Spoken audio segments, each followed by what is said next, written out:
ஜெய்குரு சொந்தங்களுக்கு வணக்கம். இன்னைக்கு நேர்காணல நம்மளோட இருப்பவர் புவிசார் அரசியல் விமர்சகர் திரு கணேஷ்குமார் அவர்கள். வணக்கம். வணக்கம். ஜெய்ஹிந்த். இம்ரான்கான் உயிரோட இருக்காரா இல்லையா? பாகிஸ்தான் தான் சொன்னோம். இதுல இம்ரான்கான் பல தடவை இந்த லாஸ்ட் ஒரு 6 மாசத்துல 7 மாசத்துல பல தடவை செத்து போனதா செய்திகள் வருது. அங்க ஒவ்வொருத்தரையும் போராட்டம் நடக்குது. அவங்க கட்சிக்காரங்க பயங்கரமா எதிர்த்து போராடுறாங்க. இருந்தாலும் அவரோட போட்டோஸ்லாம் சில சமயத்தில் லீக் ஆச்சு. அதெல்லாம் ரொம்ப அவராலும் தெரியல. அது பாகிஸ்தான் தான் சொல்லணும். பாகிஸ்தானோட அரசாங்கமும் பாகிஸ்தானோட பிரிசன் டிபார்ட்மெண்ட் இருக்கு இல்லையா, அவங்க தான் சொல்லணும். ஏன்னா பாகிஸ்தானை பொறுத்த வரைக்கும் ஆட்சியாளரும் கிடையாது, ஆர்மி தான் ஃபுல்லாக கண்ட்ரோல் எடுத்துட்டு இருக்கு. ஸோ ஷபாஸ் ஷெரீப் சொல்லுவாரா இல்லைன்னா அசீம் முனீர் சொல்லுவாரான்னு தான் தெரியல. ஆனால் பெருசா லீக் ஆனது ஒரு ஸ்பூஃப் இது மாதிரி தான் இருக்கு. அதாவது ஒரு ஹோக்ஸ் மாதிரி தான் இருக்கு. அந்த அளவுக்கு நடுவில் அவரு கைது பண்ணி சிறையில் வைக்கிறப்ப அவருக்கு கண்ணு தெரியாம போச்சுன்னாங்க. ரொம்ப மெலிஞ்சு போச்சு, ரொம்ப மோசமான. ஆனா உண்மையுமே அவர் ரிலீஸ் ஆகி வெளில இருக்காரா இல்ல ஜெயிலுக்குள்ள இருக்காரா? ஜெயில தான் இருக்காரு. இன்னும் வெளியில எல்லாம் வரல. ஜெயில இருக்காரு. ஹவுஸ் அரெஸ்ட்லாம் இல்ல, ஜெயிலே இருக்கிறாரு. ஆனா ஜெயிலுக்குள்ள யாரும் போய் பார்க்க முடியாது. ஒரு சகோதரி ஒரு தடவை போய் பார்த்தாங்கன்ற மாதிரி சொன்னாங்க. ஆனா அவங்க பார்க்கலன்ற மாதிரி இன்னொரு இடத்துல சொல்றாங்க. ரொம்ப மெலிஞ்சு போட்டாரு அவரு. இம்ரான்கான் நம்ம எல்லாருமே, அதாவது என்ன சொல்றது, பாய் வித் கோல்டன் பால்னு சொல்லுவாங்க. அவ்வளோ அவர் ஒரு என்ன சொல்றது, நம்ம ஊர்ல ஒரு சினிமா பிரபலம் எப்படியோ அந்த மாதிரி அவங்க ஊர்ல ஒரு பெரிய ஒரு ஸ்டார். டு பி ஃப்ராங்க் அந்த வேர்ல்டு கப் வாங்கினதுல இருந்து பாத்தீங்கன்னா அவருடைய ரேட்டிங்லாம் அந்த வச்சுதான் இவர் அரசியலுக்கே வந்தாரு. அதை வச்சுதான் இவர் ஆட்சியை பிடிச்சா, அதை வச்சு பிரதமரே ஆனார். ஸோ அவங்க ஊரை பொறுத்த வரைக்கும் அவர் ஒரு பெரிய ஒரு ஸ்டார். அதுக்கப்புறமா தான் அரசியல்வாதி, அப்புறமா பிரதமர், அப்புறமா இன்னைக்கு ஜெயிலில் இருக்காரு. அப்படிப்பட்டவரை இப்படி நடத்துறது பாகிஸ்தான் எப்படி, பாகிஸ்தானை பொறுத்த வரைக்கும் நம்ம எதுவும் எதிர்பார்க்க முடியாது. இருந்தாலும் அவர் உயிரோட தான் இருப்பாருன்ற ஒரு நம்பிக்கை எனக்கு இருக்கு. ஏன்னா அவர் செத்துட்டாருன்னு வச்சுங்களேன், பல விஷயங்கள் பாகிஸ்தான்ல வேற மாதிரி நடக்கும். அதுக்கு பாகிஸ்தான் இப்ப ரெடியான்னு எனக்கு தெரியல.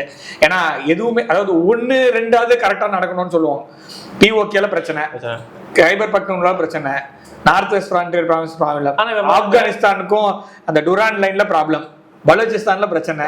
எதுல பிரச்சனை இல்லை இதுல, உள்நாட்டுல மற்ற இடத்துல நான் டைரக்டா சொல்லணும்னா உள்நாட்டு அரசியல்லையே ஒரு பெரிய திருப்பமா வந்தது இல்ல, ஷபாஸ் ஷெரீஃபோடைய அப்பாயின்மெண்ட் தான். இப்பதான் பலூச்சிஸ்தான்.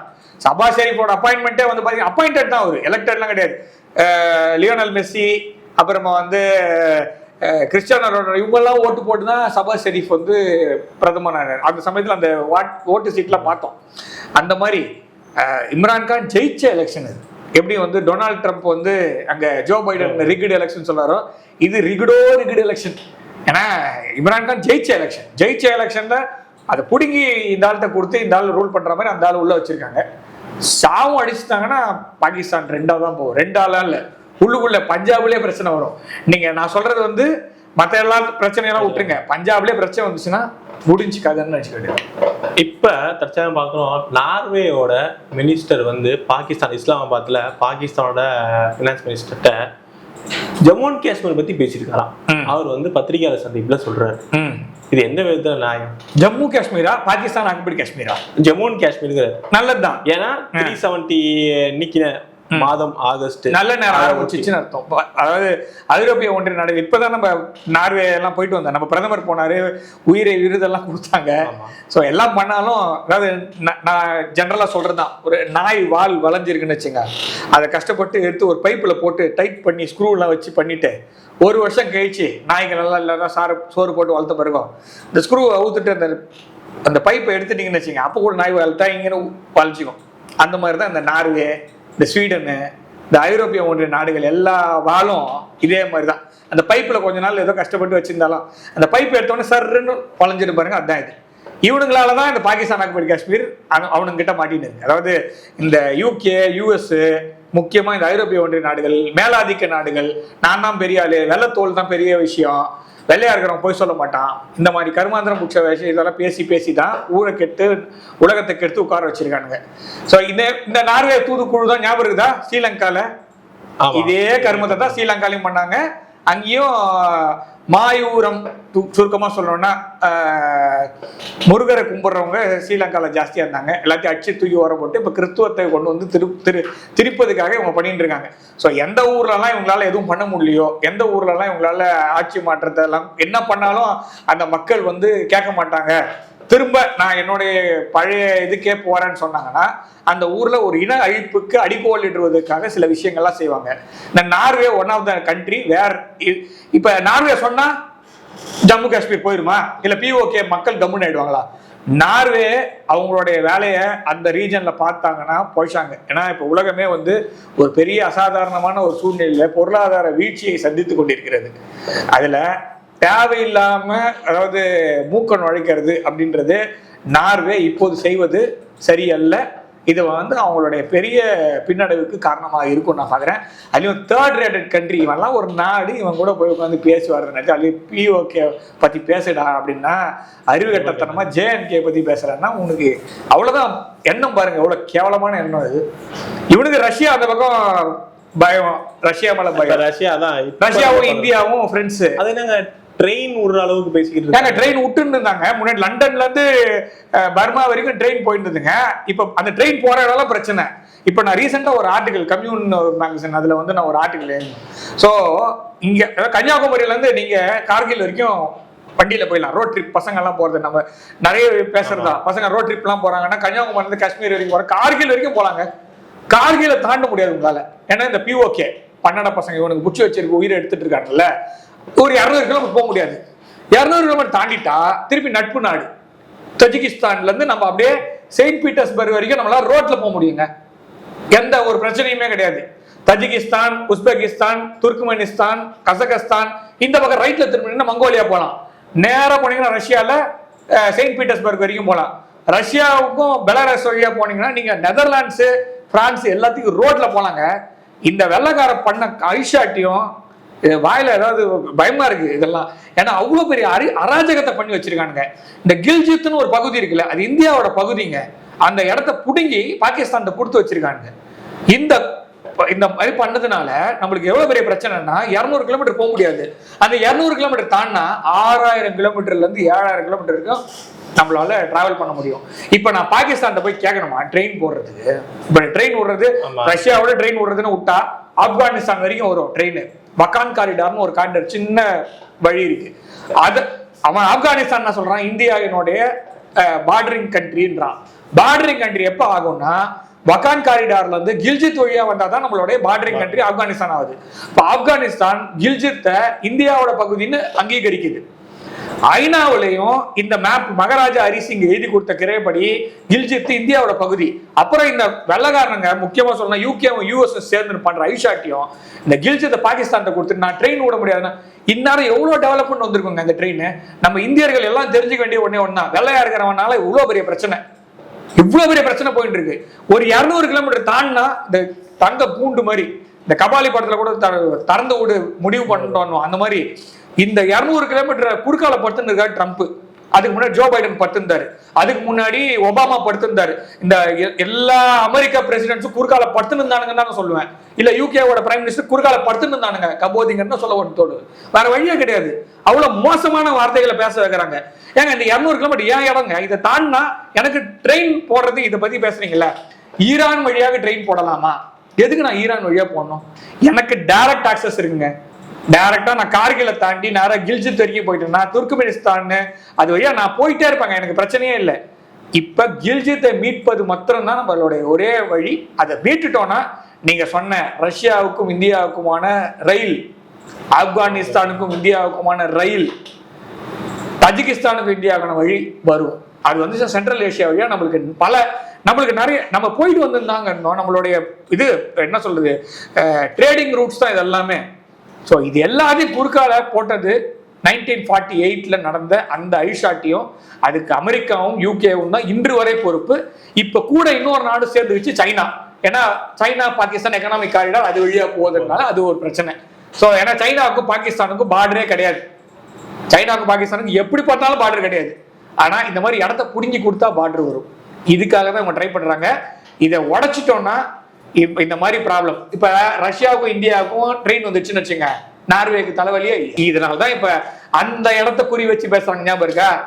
ஏன்னா ஜம்மு அண்ட் காஷ்மீர்ன்றது இந்தியாவோட இருக்கு, பாகிஸ்தான் ஆக்குப்படி ஆட்டைய போட்ட இடம்.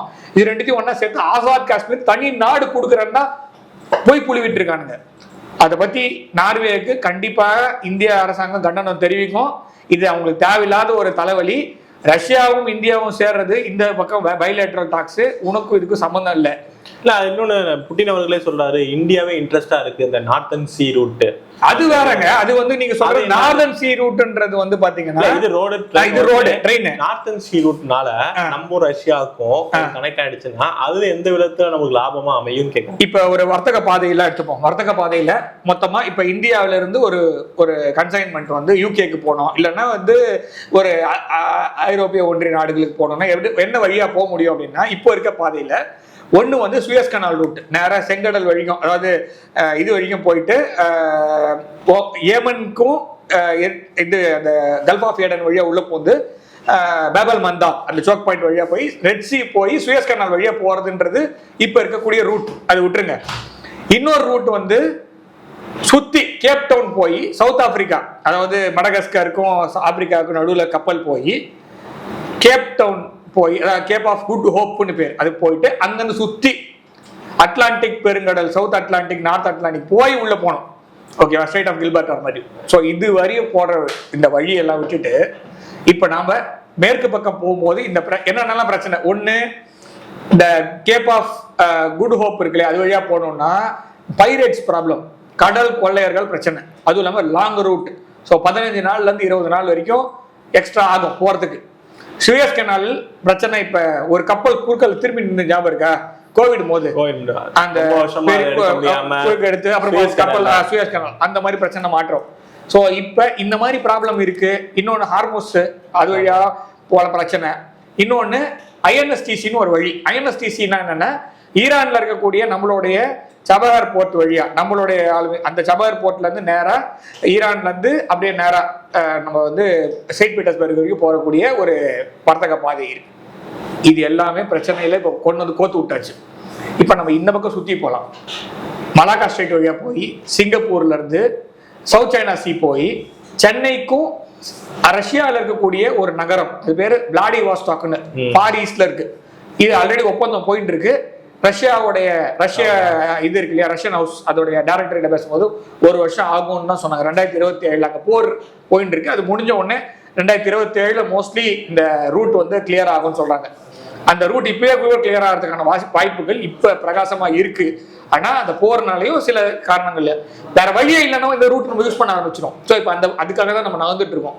ஸோ இப்போ சென்னையில இருந்து மலாக்கா ஸ்ட்ரைட் வழியா போய் நம்ம வந்து சவுத் சைனா சி போய் விளாடிவாஸ்டாக் போயிட்டோம்னா அதை சுத்தி ஆர்டிக் பெருங்கடல் வழியா மேல, அதாவது நார்த் சி ரூட்ன்றது ஐஸ் உறைஞ்சு போயிருக்கும். ஆர்டிக் பெருங்கடல் மேல இருக்கு இல்லையா, ஓஷன், அது வந்து ஐஸ் உறைஞ்சு போயிருக்கும். கப்பல் போக்குவரத்து பண்ண முடியாது. அதுக்காக நீ ட்ரெயினும் போட முடியாது. ஐஸ் கொஞ்ச நாள் உடஞ்சிரும், திரும்ப வரும். அந்த மாதிரி கிளைமேட் மாதிரி அந்த ஐஸை உடைக்கிறதுக்கு கப்பல்கள் ரஷ்யா கிட்ட இருக்கு. அது நியூக்ளியர் பவர்டு கப்பல், அதாவது அணுவால் பவர் பண்ண கப்பல் வச்சுக்கோங்க. அந்த கப்பல் வந்து உடைக்கும், பின்னாடி இந்தியாவோட கப்பல் போகும். ஸோ அந்த மாதிரி கப்பல் கொண்டு போய் நார்த் சி ரூட் வழியா நம்மளால செயின்ட் பீட்டர்ஸ்பர்க் வரைக்கும் நம்மளால போக முடியும். அந்த பாதையை பற்றி தான் ரஷ்யா சொல்லியிருக்காங்க. 2 பேருக்கு அதுக்கு முக்கியத்துவம் தராங்க. ஒன்னு இந்தியா, இன்னொன்னு சைனா. இந்த 2 பேருக்காக முக்கியமா இந்தியா வந்து நட்பு நாடு, சைனா வந்து என்னதான் தேவை, அவங்களும் பவர் ஹவுஸா தான் இருக்காங்க. அதனால இந்த 2 நாடுகளுக்கு மிகவும் பலனளிக்கக்கூடிய ஒரு விஷயமா இருக்கக்கூடியதுன்றது நார்த் சி ரூட். இதை நாங்க ஆரம்பிச்சிட்டோம். இந்தியாவுக்கும் சீனாவுக்கும் நாங்கள் முன்னுரிமை கொடுப்போம். உங்க கப்பலை நீங்க இந்த பக்கம் எடுத்துட்டு வாங்க, நாங்க பாத்துக்கிறோம். அந்த இடத்துல வேற யாரும் ஆபரேட் பண்ணவே முடியாது. முதல்ல டெம்பரேச்சர், இன்னொன்னு இந்த ஐஸை உடச்சிட்டு எல்லாம் போறதுக்கெல்லாம் கஷ்டம். ஸோ அதனால இது வந்து இந்தியாவுக்கு ஒரு மிகப்பெரிய ஒரு வரப்பிரசாதம் அமையும். நம்ம அந்த வழியா டிராவல் பண்ணி எடுத்துட்டு போய் நம்மளுடைய என்ன சொல்ற வர்த்தக பாதையை இதை மாத்தலாம். இதுதான் 2வது விஷயம். இது ஒன்னு ட்ரெயின், இன்னொன்னு இது 2மே வந்ததுன்னு வச்சுங்களேன், நம்மளுக்கு பெரிய வரப்பிரசாதமா இருக்கும். கால இறுதியான கேள்வியா, 80 வருஷம் ஆயிடுச்சுங்கிறாங்க இந்தியாவுக்கும் ரஷ்யாவுக்கான உறவு. இந்த ட்ரெயின் வந்து 80 வருஷம் ஆயிடுச்சு அப்படிங்கிறாங்க. 80 வருஷம் நம்மளோட உறவுகள் எப்படி இருக்கு, எந்த அளவுக்கு இந்தியாவுக்கும், ஏன்னா நம்ம இப்ப பார்த்திருப்போம், இப்ப கூட யூஎஸ்ல வந்து நம்மளோட அமைச்சர் பியூஷ் கோயல் இருக்காரு. அங்க வந்து அந்த இது போடுறதுக்காக 100% டேரிஃப்காக அங்க உட்காந்து பேச்சுவார்த்தை. ஒவ்வொரு தடவை எதையாவது ஒரு பிரச்சனை வந்துகிட்டே இருக்கு. யூரோப் யூனியனோட இப்ப நம்ம டேரிஃப் வந்து போட்டுட்டு வந்திருக்கோம். அப்படிங்கிறப்ப நம்மளோட வர்த்தக உறவு ரஷ்யாவோட எப்படி இருக்கு? ரஷ்யா வந்து நம்ம உறவு அப்படின்றது உண்மையான உறவு, அதாவது ஃப்ரெண்டுன்றதுக்கு மேல ஒரு சகோதரத்துவமான ஒரு நாடு நம்ம எடுத்துக்கலாம். அதாவது நீங்க ரஷ்யா எந்த கட்சியா இருந்தாலும் கட்சி ஆட்சியெல்லாம் தாண்டி ரஷ்யர்களை ரஷ்யர்களாக பார்த்தால், நான் சொல்றது நான் ரஷ்ய மொழி பயின்ற மாணவன், பயிலும் மாணவன் அப்படின்ற விதத்திலையும் அவர்களோடு பழகக்கூடிய ஒரு வாய்ப்பு. நீங்க ஜென்ரலா எல்லா ரஷ்யர்களும் இந்தியர்கள் மீது ஒரு பெரிய மரியாதை வைத்திருக்கிறார்கள், ஒரு சகோதரத்துவத்தை பாராட்டுகிறார்கள். அதாவது உலகத்துல ஒரு ஃப்ரெண்ட் இருக்கான் அப்படின்னா ரஷ்யாவுக்கு வந்து இந்தியா இருக்கிறது. இஸ்ரேல் எப்படியோ அதே மாதிரி தாங்க ரஷ்யா. இதுக்கு மேல நான் எதுவும் சொல்ல விரும்பல. ரஷ்யா இஸ்ரேல் இது ரெண்டுமே இந்தியாவோட ஆல் வெதர் ஃப்ரெண்டு. அதாவது எனக்கு நல்லது நடக்கும் போது மாத்திரம் நட்பு இருக்கும், எனக்கு கெட்டது வந்தவொடனே ஓடிவிடுவான். அப்படிப்பட்டவன் நட்பா இருக்க முடியாது. எனக்கு கெட்டது வரும்போதெல்லாம் ஒருத்தன் வந்து காப்பாத்துறான் அப்படின்னா அவன் வந்து என்னுடைய சகோதரனா, என்னுடைய பெரிய நட்பா தான் இருப்பான். அந்த மாதிரி தான் ரஷ்யாவை பார்க்கணும். இது வரைக்கும் 1947 இன்னி வரைக்கும் இந்தியாவுக்கு எதிராக எப்பெல்லாம் பிரச்சனை இருந்தோ அப்பெல்லாம் அமெரிக்கா நம்மளோட நின்றுதே கிடையாது. ஐரோப்பிய ஒன்றிய நாடுகள் நம்ம கூட நின்றுதே கிடையாது. இன்ஃபேக்ட் எதிரணியில போய் நின்று இருக்கு இது வரைக்கும். இதுதான் வரலாறு. நீங்க எடுத்து பார்த்துட்டு யாராவது இல்லைன்னு சொன்னீங்கன்னா கேட்டுக்கிறேன். பிரான்ஸ் மேபி ஒரு இடத்துல விதிவிலக்கா இருக்கலாம், ஆனா மற்றபடி அவன் கும்பலா சுத்துவான், ஐயோ அம்மான்னு கத்துவான்றதுனால அவன் அது ஒத்துந்தான் ஆகணும். ஸோ அதனால அதுக்கும் அவன் ஓகேன்னு தான் சொல்லுவானே தவிர வேற எதுவும் இல்லைன்னு சொல்ல முடியாது. ஆனா இந்தியாவை பொறுத்த வரைக்கும் ரஷ்யாவும் சரி இஸ்ரேலும் சரி அது வந்து ஒரு ஒரு சகோதரத்துவமான நாடு. அவர்கள் சராசரி ரஷ்யர்களை எடுத்துக்கொண்டாலும் இந்தியர்கள் மீது ஒரு மரியாதை வைத்திருக்கிறார்கள். நம்மளுக்கு இன்ஃபேக்ட் நம்ம ஒண்ணுதான், அந்த ரூட் நான் சொன்ன ட்ரேட் ரூட், அந்த ரூட் மாத்திரம் போட்டோம்னா அவங்களுக்கு வார்ம் வாட்டர் போர்ட் கிடையாது. ரஷ்யாவுக்கு கருங்கடல் பகுதியில மாத்திரம் தான் ஒரு எப்பவுமே, அதாவது இப்ப ஆர்டிக் கடலை பொறுத்த வரைக்கும் 365 நாள் பாதி நாள் வந்து உறைஞ்சு போதான் இருக்கும். அதனால அது எல்லாமே ஃப்ரீஸ் ஆன கண்டிஷன்ல இருக்கக்கூடிய ஒரு இதுவாக தான், பாதை தான்.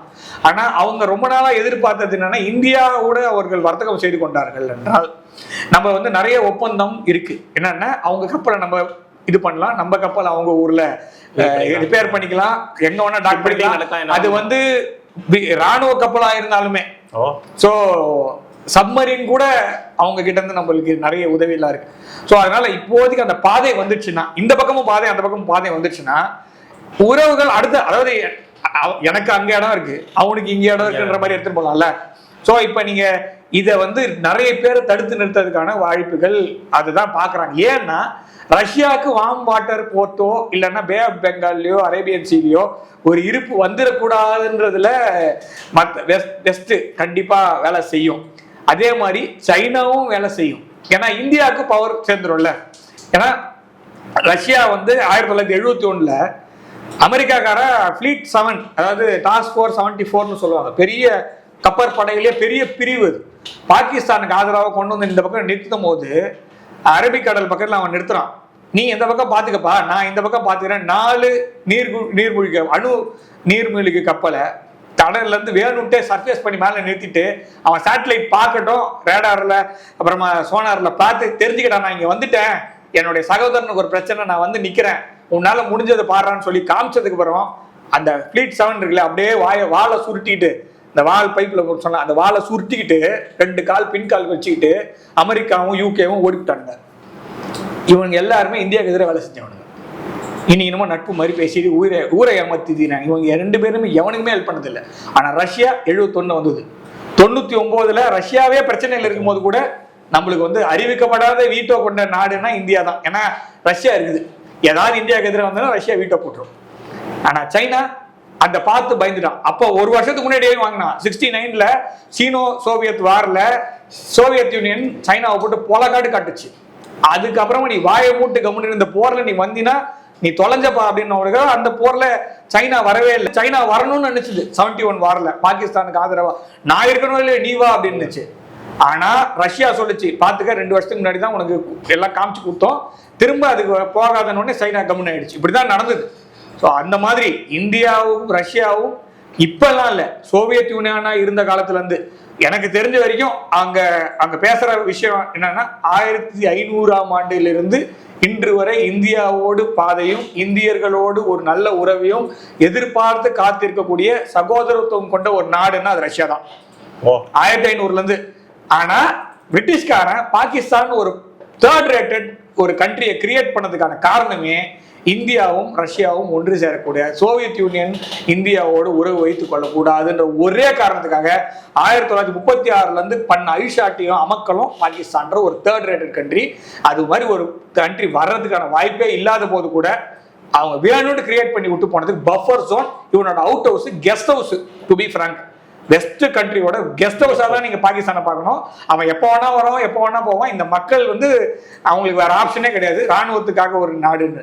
ஸோ இந்தியாவும் ரஷ்யாவும் இந்த கட்சி அந்த கட்சி, சரி அப்ப 1971 இந்திரா காந்தி தானே இருந்தாங்க, 1990 வாஜ்பாய் கவர்மெண்ட் வந்ததுல, அப்புறம் 2000 இப்ப எப்படி மோடி அவர்களுக்கு எப்படி சகோதரர் தானே கூப்பிடுறாங்க, ரெண்டு பேரும் தனியா கார்ல கூட்டிட்டு போற அளவுக்கு இருக்குல்ல. சோ அப்ப இது கட்சி சார்ந்து வரக்கூடிய உறவா? ட்ரம்ப் வந்தா ஓகே, ஜோ பைடன் வந்தா குறுக்கால பத்துக்குவாரு, திரும்ப ஒபாமா வந்தா கட்டி பிடிச்சி முதுகுல குத்துவாரு. ப்ரோமான்ஸ் எல்லாம் பேசி எழுதுனாங்களா, வக்கனை வாய்க்கு எழுதுனீங்களா அமெரிக்கா மீடியாலாம், எங்க போச்சு சொன்னாங்களா இல்லையா? ஒபாமாவும் மோடியும் சேர்ந்து ப்ரோமான்ஸ் எல்லாம் எழுதுனீங்களா ஆர்டிக்கல்? வெக்கமே கிடையாதுல்ல உங்களுக்கு எல்லாம். ஸோ எனக்கு தெரிஞ்ச வரைக்கும் ரஷ்யா வந்து ஒரு நம்ப தகுந்த ஒரு நாடு, ஆல் வெதர் ஃப்ரெண்ட், ஒரு பிரதர்ஹுட் கண்ட்ரி. இஸ்ரேலும் அதே மாதிரி தான், இது வரைக்கும் முட்டு கொடுத்ததே இல்லை. அவன் கஷ்டத்துல, நான் சொல்ற ரெண்டு நாடும் அவன் கஷ்டத்துல இருந்தாலும் முடிஞ்ச வரைக்கும் உதவி பண்ணான். இந்தியா ரஷ்யாவுக்கு எதிராகவும் சில இடத்துல இது போட்டிருக்கு. அதாவது உக்ரைன் போது கூட பாத்தீங்கன்னா நாட் டைம் ஆஃப் வார் சொன்னாரு, இருந்தாலும் அவருக்கு புரியும்னு சொன்ன நட்பு நாடு. ஜெலன்ஸ்கி எப்படி எழுதுனா, ஜெலன்ஸ்கி எப்படி பேசினாரு, அதாவது இவ்வளவு கேவலமா பேச முடியும். புட்டினை போய் கட்டி பிடிச்சாருன்னா ஒரு மாசத்துல இவரையும் கட்டி பிடிச்சாரு, அப்ப எல்லாம் சரியா போச்சா? ஸோ இந்தியாவுக்கும் ரஷ்யாவுக்குமான உறவு அப்படின்றது ஒரு இன்செக்யூரிட்டியே இல்லாத ஒரு உறவு. நான் வந்து யாரோட பேசுறதுனால ரஷ்யா வந்து சந்தேகமோ கோச்சிக்கவும் படாது. அதே மாதிரி ரஷ்யா வந்து வேற யாராவது சைனாவோட நல்லதான் பேசிட்டு இருக்காங்க, அதுக்காக நான் எனக்கு இன்செக்யூரா இருக்கான்னு கிடையாது. ஸோ அதுதான் பிரதர்ஹுட்னு சொல்றது. என் தம்பி என் அண்ணன் என்ன வேணா பண்ணுவான், கடைசியில விட்டு கொடுக்க மாட்டான். என் நண்பன் அந்த மாதிரி தான், என்ன வேணா பண்ணுவான், அவன் என் நண்பன், அவ்வளவுதான். அந்த மாதிரி இருக்கக்கூடிய நாடு தான் ரஷ்யா, அந்த மாதிரி இருக்கக்கூடிய நாடு தான் இஸ்ரேல். மற்றவங்க எல்லாம் மாறினே இருப்பான். சரி, இவ்வளவு பேசுறோம்ல, பாகிஸ்தானோட பாஸ்போர்ட்ல இஸ்ரேல்னு ஒரு நாடுன்னு இல்லைன்ற மென்ஷன் பண்றான். ஆனா சில சமயத்துல இஸ்ரேலும் பாகிஸ்தானும் ஒரு இடத்துல வேலை செய்யும், ஒன்னா செஞ்சுதான் ஆகணும். அப்ப அதுக்காக இந்தியா வந்து சந்தேக கண் கொண்டோ இல்லைன்னா பொறாமையோ இல்லைன்னா வந்து இன்செக்யூரோ இருக்க மாட்டோம், நம்மளுக்கு நல்லாவே தெரியும். அதே மாதிரிதான் இந்தியாவும் மலேசியாவும் ஒன்று சேரும் போது ஒன்னா பேசும் போது நம்மளுடைய அன்வர் இப்ராஹிம் அவர்களும் மோடி அவர்களும் பேசும்போது பெஞ்சமின் நெட்டான்யாஹூ கோச்சின் முதுகு திருப்பிட்டு போயிட்டாருன்னா அப்படிலாம் இல்லை, அவங்களுக்கு நல்லாவே தெரியும். ஸோ எந்த நாடு உண்மையான சகோதரத்துவம் கொண்ட நாடு, எதெல்லாம் ஆப்பர்ச்சுனிஸ்டிக்கா இருக்குன்றது எல்லாருக்குமே தெரியும். அதனால இது கண்டினியூ தான் ஆகும். இந்திய உறவுகள் மேம்படணும்னா ஒண்ணு கில்ஜித் பகுதி, நான் சொல்றது பாகிஸ்தான் கடைசி வரைக்கும் விடாதீங்க, திரும்ப திரும்ப கேளுங்க. அமெரிக்கால இருக்கக்கூடிய இந்தியர்கள் அங்க இருக்கக்கூடிய கோர்ட்ல கேஸ் போட முடியுமான்னு பாருங்க. ஐநா பொது சபையிலையும் ஐநா பாதுகாப்பு கவுன்சிலையும் அவங்கள முகத்திரையை கிழிங்க, அசிங்கப்படுத்துங்க. ஏண்டா மகாராஜா ஹரிசிங் போட்ட கிரக பத்திரிகை எங்கடா உங்க கண்ணு முன்னாடி தானே போட்டா, உங்க மவுண்ட் பேட்டன் தானே ஒத்துன்னு கையெழுத்து போட்டா, அந்த ஆள் எங்கடா போச்சு, அந்த ஆளையே அசிங்கப்படுத்துறீங்களான்னு தான் கேட்கணும். இந்த மாதிரி கேட்டா மாத்திரம்தான் அவங்க மூஞ்சில கரிய பூசி உண்மையிலேயே அவங்க பண்ண தப்பான ஒரு விஷயத்தை எடுத்து உலகத்துல சொல்லணும். நம்ம கடைசி இந்திய குடிமகனுக்கு இந்த விஷயம் போய் சேரணுமே தவிர, இது கேட்க வேண்டிய கேள்விதான். வேர்க்கத்தின நீ என் கூட நிக்கிறியா இல்ல அவங்க கூட நிக்கிறியா, ரெண்டு தான். இந்த விஷயத்துல உன்னோட ட்ரேடு மண்ணாங்கட்டி லொட்டு லோஸ்கெல்லாம் தூக்கி ஓடு. இப்ப பாகிஸ்தான் ஆக்குபைடு காஷ்மீர் என் இடம்னு சொல்றியா இல்லையான்னு சொல்லி கேட்கணும். ஸோ கூகுள்ல இந்தியாவில் இருக்கும் போது பாகிஸ்தான் ஆக்குபைடு காஷ்மீர் இந்தியான்னு காட்டுது, அவங்க ஊருக்கு போனாங்கன்னா வேற மாதிரி நொட்டுது. ஸோ இவ்வளவு கேவலமான ஒரு செய்கை அமெரிக்கா பண்றது. இது மாதிரி அதாவது இந்த ரெண்டு பூனையும் ஒரு குரங்கும் கதை மாதிரி தான் அமெரிக்கா. ரெண்டு பேரையும் மூட்டி விட்டு சாவடிக்கிறது தான் America. South Korea North Korea கோடு போட்டது யாரு? அமெரிக்கா. இந்தியாவுக்கும் பாகிஸ்தான் கோடு போட்டது யூகே. ஒவ்வொரு இடத்துலயும் பாருங்க, இஸ்ரேல் பாலஸ்தீன். ஒரு பைத்தியக்கார ஒரு ஆளு ஒரு குளோபு முழுக்க ரத்தத்தை ஊத்தி வச்சு, ரத்தமோ இல்ல ரெட் கலர் இங்க் ஊத்தி வச்சிருக்கிறோம், பிளேடு சர் சர் சர் சர்னு கோடு போட்டான் பைத்தியக்காரன். அந்த பைத்தியக்காரன் தான் யூகே, அந்த பைத்தியக்காரன் தான் யூஎஸ். அப்படியே ரத்தம் ஊத்துற மாதிரி தான் உலகத்துல எல்லா இடத்துலயும் இன்னி வரைக்கும் ப்ளீட் ஆகிட்டு இருக்குது. இதெல்லாம் என்னைக்கு சரியாகுதோ அன்னைக்கு தான் நம்ம ஒழுங்கான world order, this is the worst world order ever அப்படின்ற மாதிரி தான் நம்ம பாக்குறோம். ஒரு சிலர் மட்டுமே வாழ வேண்டும், ஒரு சில கலர் உள்ளவங்க மட்டுமே வாழ வேண்டும், ஒரு சில இனம், ஒரு சில மதம், ஒரே மதம் சார்ந்தவன் தான் நல்லா இருக்கணும், அந்த மதத்திலே ஒரே ஒரு சப்செக்ட் மாத்திரம் நல்லா இருக்கணும்னு நினைக்கிறேன். ஒரு ஒரு வேர்ல்டு ஆர்டர் தான் நீங்க கொண்டு வந்திருக்கீங்க, தயவுசெய்து மாத்துங்கன்னு தான் கேட்கறோம். உங்க நேரத்தை நம்ம காத்து வந்து பயன்படுத்தி ரொம்ப நன்றி. அதே நான் வாழ்கிறோம். வந்தே மாத்திரம்.